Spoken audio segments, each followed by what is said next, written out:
Alors c'est avec raison que ceux qui sont du service appellent la cavalerie le bras droit des armées. En effet, c'est de la cavalerie que dépend d'ordinaire le bon succès des batailles et des plus importantes entreprises de la guerre, affirme Manson Mallet à la fin du XVIIe, qui n'est pourtant pas un cavalier. Alors mes recherches m'ayant permis de vérifier la véracité de la première assertion, je voulais entreprendre d'interroger la seconde. Ce questionnement est d'autant plus intéressant que le contexte militaire ne paraît pas de prime abord véritablement favorable à la cavalerie durant les dernières guerres de Louis XIV.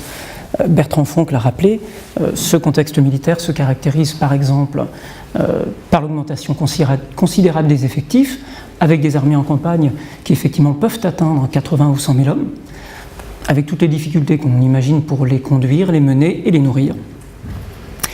Avec également, autre caractéristique, le fait que les belligérants se trouvent contraints finalement à une sorte de stratégie qu'on pourrait qualifier une stratégie d'attrition.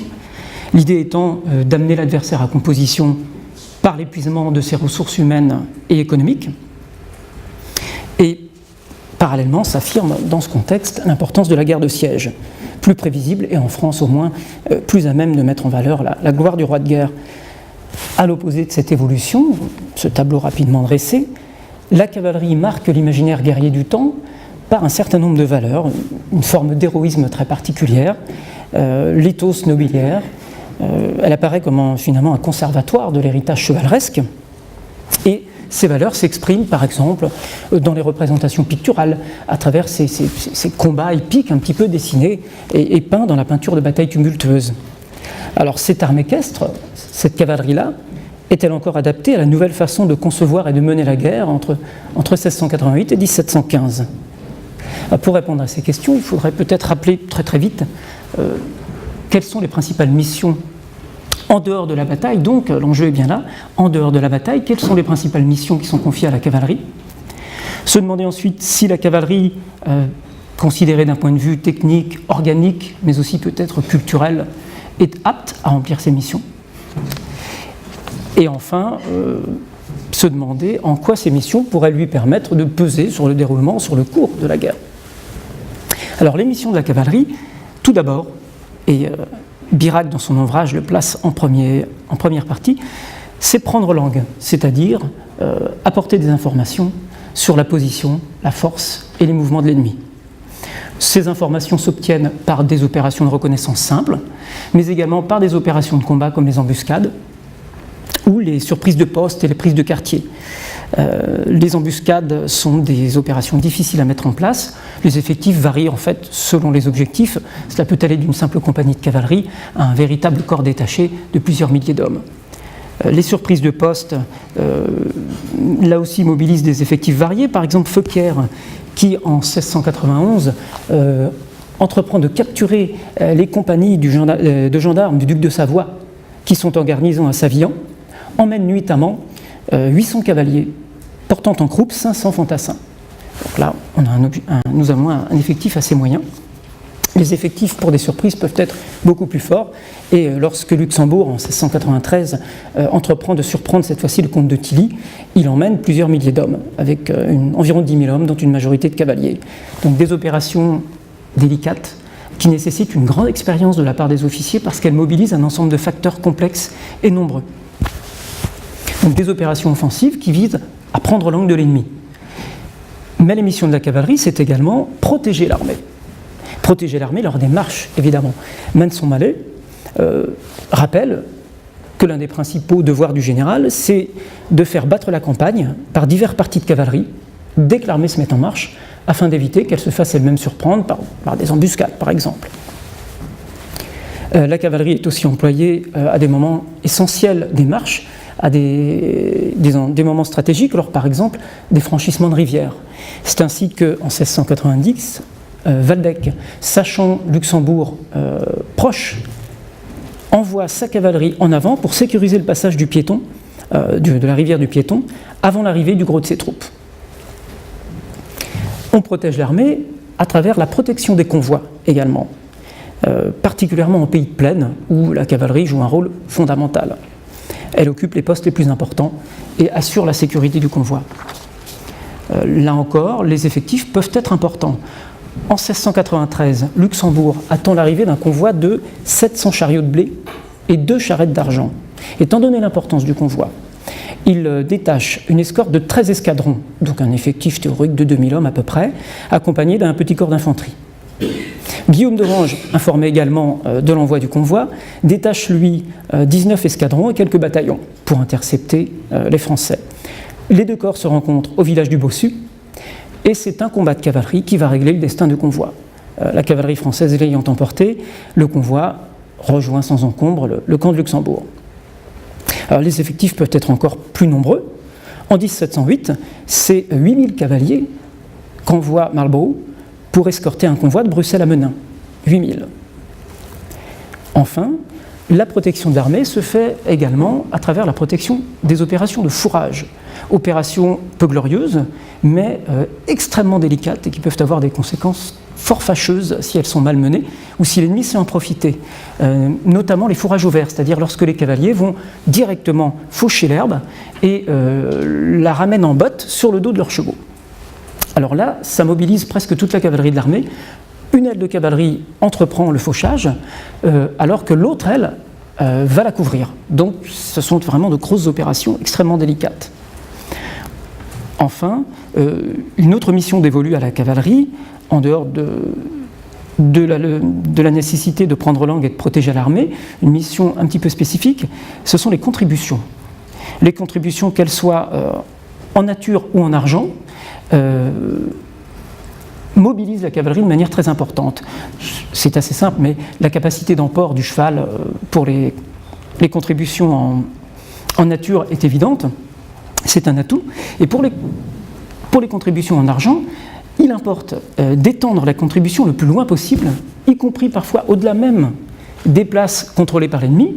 Il faut donc que ces opérations soient rapides et courtes. Donc, la mobilité impliquée par ces caractéristiques engage et implique inévitablement la cavalerie. Alors, on pense à un exemple de grande course de contribution, celle menée par Feuquières, évidemment, en 1689, avec ses 1000 cavaliers. Il s'enfonce en Allemagne, passe le Danube, fait contribuer Augsbourg, une course de 35 jours qui rapporte 3 à 4 millions de livres, dont sans doute 100 000 francs pour lui-même, d'ailleurs.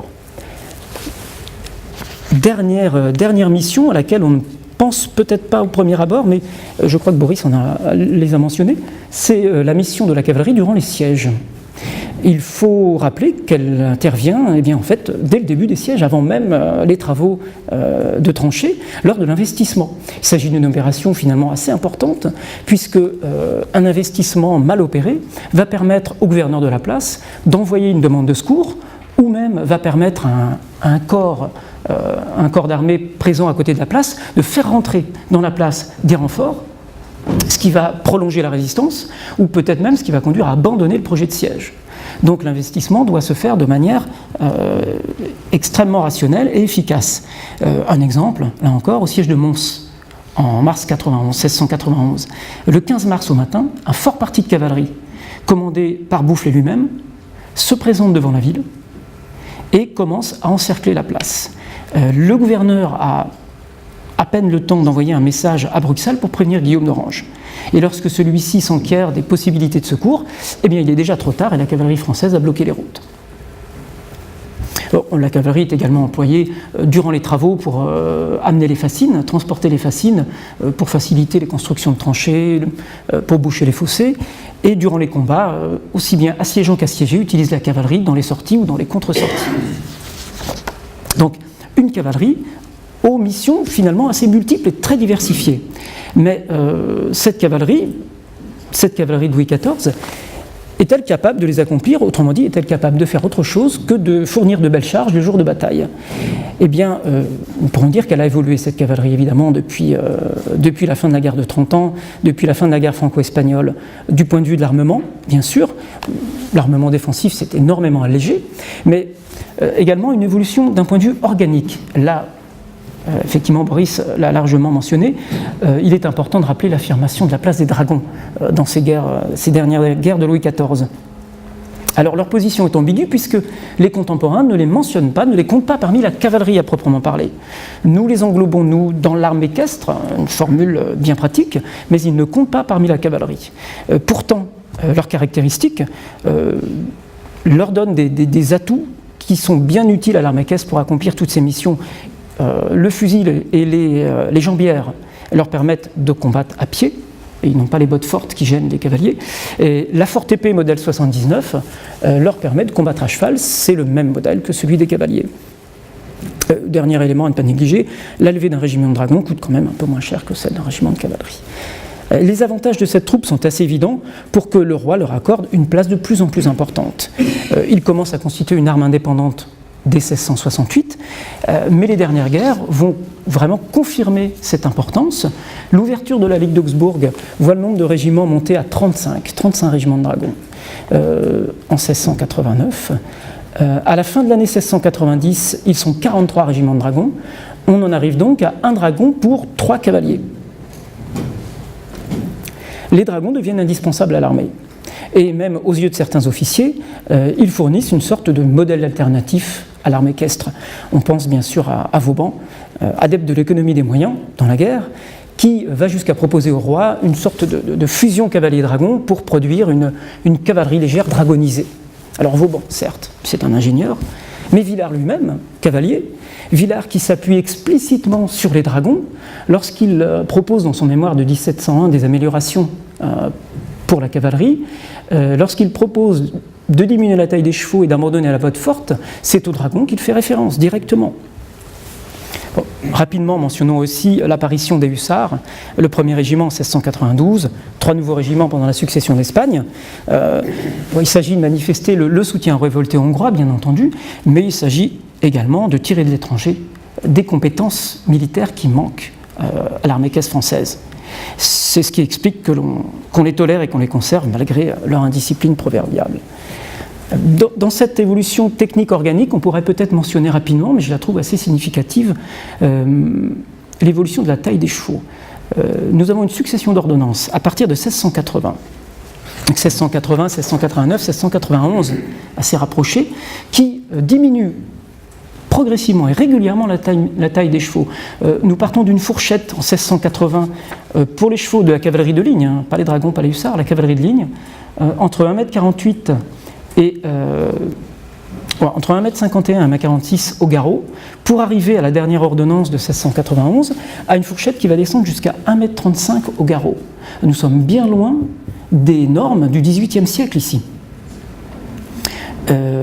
Et l'on remarque d'ailleurs que les auteurs d'ouvrages théoriques ne paraissent pas particulièrement attachés à des chevaux de grande taille. Il n'y a pas d'obsession de la taille comme on la retrouvera au XVIIIe siècle. Donc finalement, ces tendances techniques et organiques paraissent aller dans le même sens. Celui de la polyvalence. Et Boris l'a encore une fois souligné. On attend de l'arme équestre qu'elle soit capable d'accomplir toutes les missions qu'exige l'évolution de l'art de la guerre. Elle ne peut pas se limiter à fournir des charges lors des batailles. Et la diminution de la taille des chevaux en est un signe. Certes, c'est aussi le signe de la difficulté de remonter la cavalerie en période de guerre, mais c'est le signe d'une véritable préoccupation. On veut que les chevaux puissent supporter les fatigues des campagnes, qui sont faites plus que de batailles, de marche, de contre-marche, de reconnaissance, de course. On sent en outre la nécessité de troupes plus légères et plus souples d'emploi pour des missions qui se rapprochent plus de la petite guerre, d'où la place croissante des dragons et des hussards. On voit ainsi poindre le début d'un prémisse d'une diversification de l'arme équestre, une subdivision en armes spécifiques propres à accomplir certaines missions, vraiment les prémices, puisque on attend quand même expressément de la cavalerie de ligne qu'elle soit polyvalente. C'est un attendu. Donc les débuts. Mais si les données organiques et techniques sont favorables, comment la cavalerie va recevoir elle-même ces nouvelles missions et ces évolutions autrement dit, la culture de la guerre propre à la cavalerie ne pourrait-elle pas s'opposer à l'exécution de ces missions? Les valeurs traditionnellement associées à la cavalerie, donc je les ai citées rapidement, sont assez peu compatibles a priori avec les fourrages, les reconnaissances et les embuscades.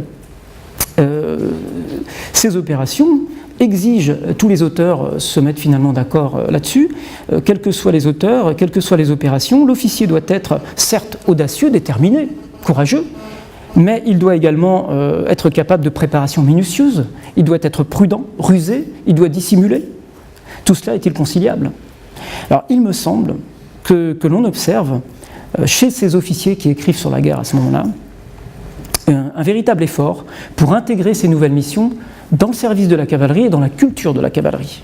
Signe de leur importance, Birac consacre 20 pages, c'est son plus grand chapitre, aux différentes façons de prendre langue de l'ennemi.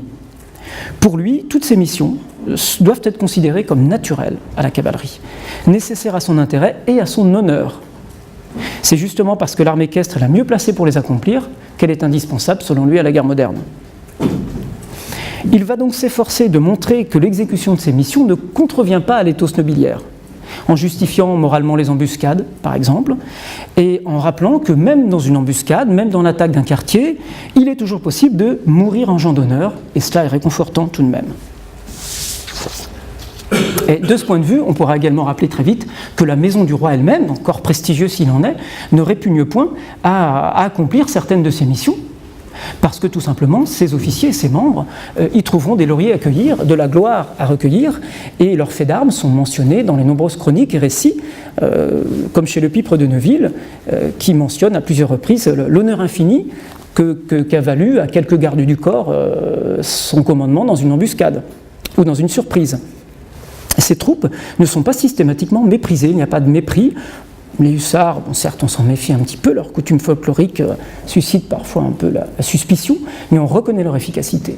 Quant aux dragons, Villars les prend comme point de repère et de référence, Guignard souligne leur valeur intrépide, la beauté des hommes qui composent le corps, et finalement les dragons sont peut-être d'autant plus facilement acceptés par les cavaliers qu'on note chez eux une tendance assez nette, certains le regrettent d'ailleurs, à accentuer le service à cheval aux dépens du service à pied, constituant aussi une sorte de cavalerie de ligne plus légère. Également, enfin, la culture de la cavalerie peut être propice à ces missions, peut-être aussi parce que, Hervé de Révillon l'a quand même largement montré, la relative ouverture au mérite du corps des officiers de la cavalerie permet d'entretenir cet esprit et cette expérience parmi les officiers indispensable pour la conduite de ces opérations difficiles. Donc, des missions diversifiées, une cavalerie qui semble évoluer dans un sens favorable pour l'accomplissement de ces missions, mais des missions qui apparaissent quand même assez secondaires. Et on se demande si la cavalerie va pouvoir tout de même peser dans les guerres de la fin du règne et apparaître comme autre chose qu'un auxiliaire coûteux et glorieux.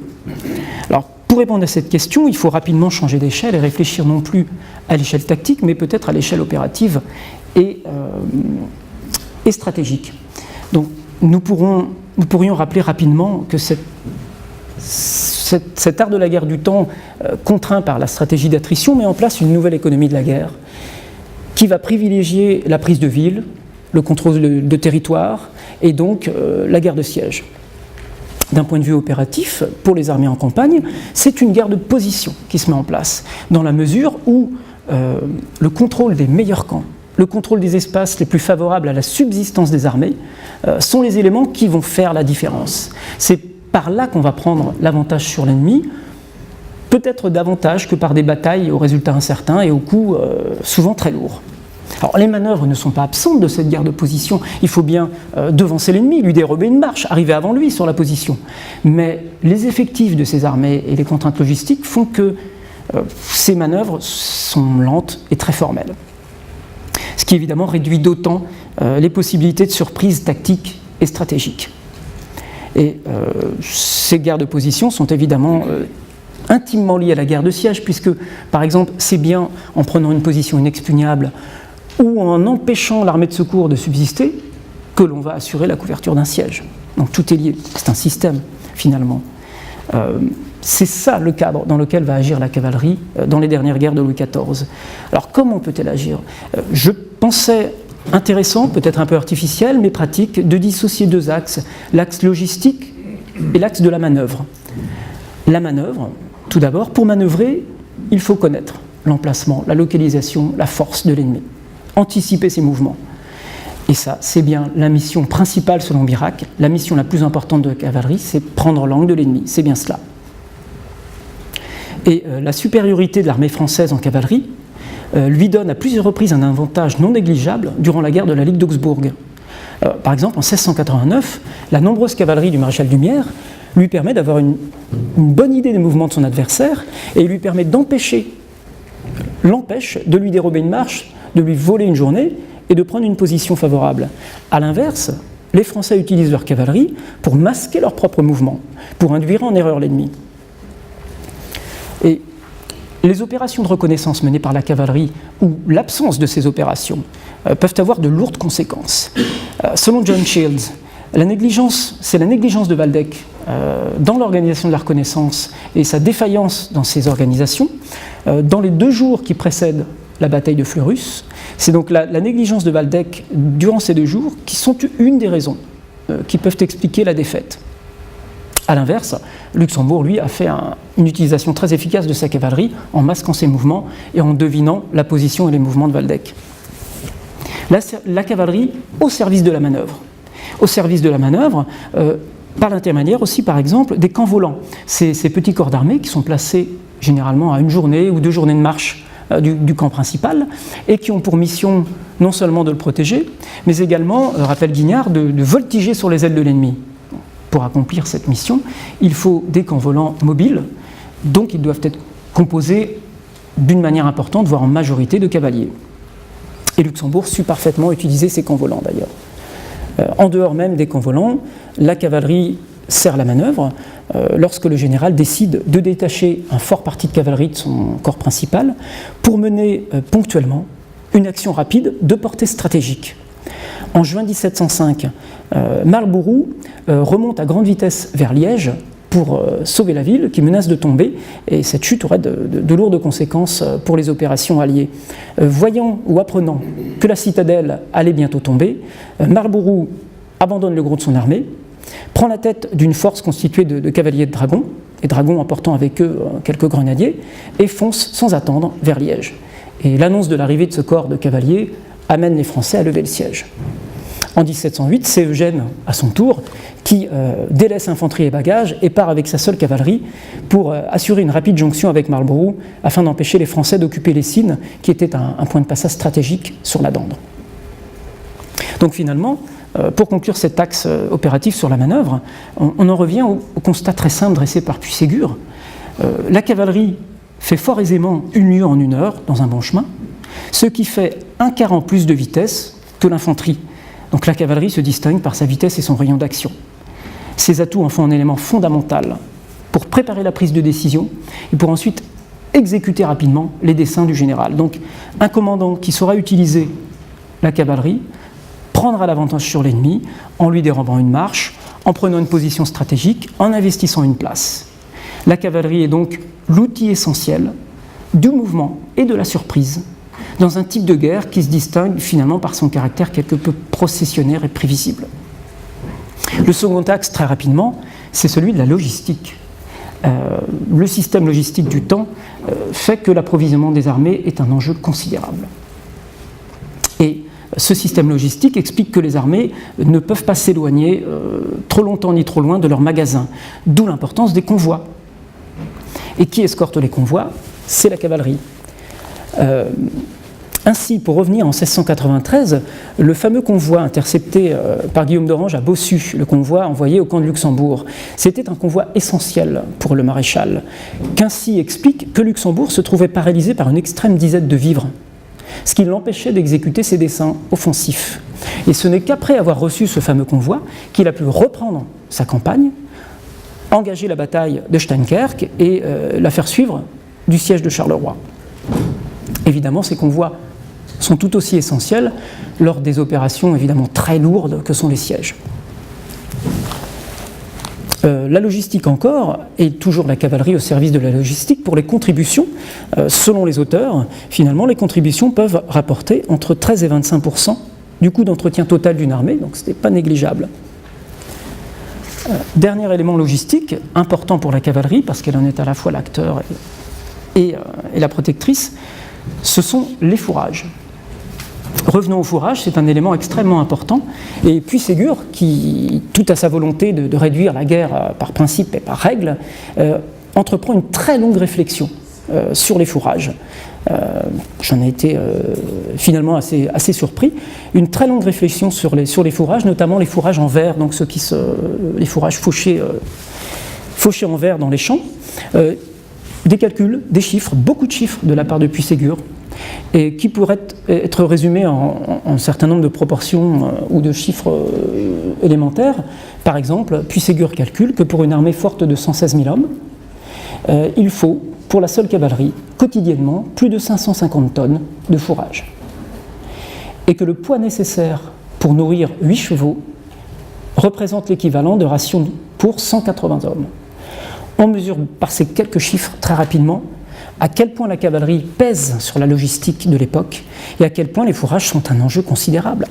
Un enjeu considérable qui explique qu'en fait, lorsque le général choisit son camp, il doit le choisir dans une région qui va être capable d'assurer la fourniture en fourrage. Faute de quoi, il ruine sa cavalerie et donc il se condamne à la paralyser et au brouillard tactique et stratégique. Donc c'est à la fois, la cavalerie donc est à la fois par ses fourrages une contrainte fondamentale, mais c'est en même temps pour qui sait l'utiliser une arme logistique qui peut être assez efficace. Les exemples ne manquent pas d'armées ayant été obligées d'abandonner un camp favorable uniquement par manque de fourrage, parce que le fourrage avait été volontairement consommé par l'ennemi lorsqu'il occupait la même région précédemment. La question des fourrages peut même faire la décision lorsque les armées refusent d'en venir à la bataille. C'est l'exemple de juillet 1691, lorsque Luxembourg et Guillaume d'Orange se paralysent mutuellement, refusant chacun la bataille. Donc chacun est approvisionné par ses magasins qui ne sont pas très très loin. Par contre, le fourrage est difficile à trouver. Donc que fait Luxembourg ? Eh bien, il envoie d'une part Boufflers, à la tête de 4000 cavaliers, détruire le fourrage entre Gerpine et Dinan, tandis que la garnison de Mons fait le même travail entre Gerpine et la Sambre. Privé de fourrage, Guillaume d'Orange est contraint de lever le camp. Donc, en conclusion, reprenons cette phrase très simple de Birac. On emploie la cavalerie dans toutes les opérations qui peuvent incommoder les ennemis, leur nuire, afin de détruire peu à peu leurs forces. Cette simple phrase résume à elle seule, me semble-t-il, toute l'importance du rôle qui incombe encore à la cavalerie en dehors des seules batailles, dans ces dernières guerres du règne, où les batailles sont finalement assez rares. La capacité dans ce style de guerre à détruire peu à peu la force de l'ennemi est essentielle. La cavalerie évolue, s'adapte et est à même de remplir ses missions. Elle joue à l'échelle stratégique et opérative finalement un rôle assez parallèle à celui qu'elle joue en bataille. Elle réintroduit face au blocage ou à la lenteur, elle réintroduit une sorte de marge de manœuvre, de vitesse et de surprise. Voilà, merci.